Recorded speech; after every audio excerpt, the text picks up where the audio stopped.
If 2% of the main current is to be passed through a moving coil galvanometer of resistance G, the resistance of the shunt required is।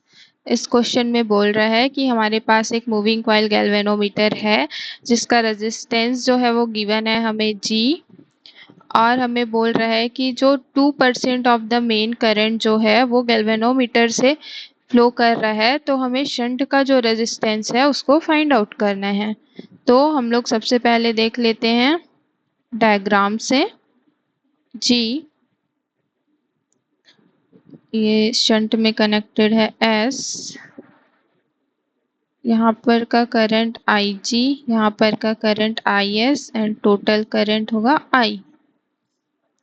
So I is equals to IG plus IS and the current flowing in galvanometer is given। Current flowing in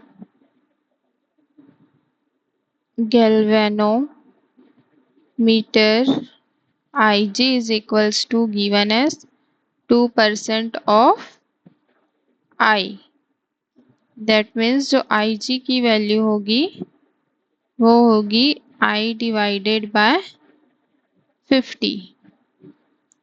तो फिर I का value क्या होगा, equation number 1 से देखते हैं हम।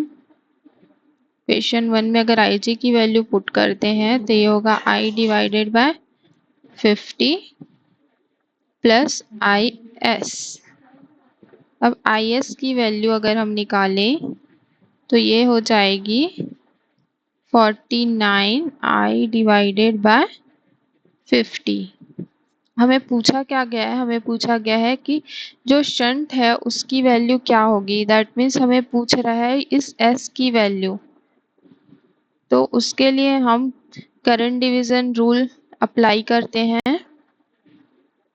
By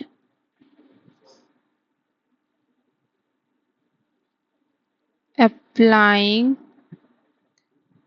current division rule हमें मिलेगा SIS is equals to GIG, और S की वैल्यू हमें फाइंड आउट करनी है। IS की वैल्यू हमने निकाला है 49 I डिवाइडेड बाय 50, और G की वैल्यू जो है G की वैल्यू G गिवन है, IG की वैल्यू हमने निकाले हैं I बाई 50। तो यहाँ से जो S होगा वो होगा G divided by 4। That means galvanometer का रेजिस्टेंस डिवाइडेड बाय 4 जो होगा वो हमारा होगा शंट का वैल्यू। यहाँ पे 49 आएगा क्योंकि ये 49 है। 50 से 50 कैंसिल आउट, 1 से 1 कैंसिल आउट, तो ये बचेगा S is equals to G by 49। Answer कौन सा होगा, ऑप्शन नंबर 1।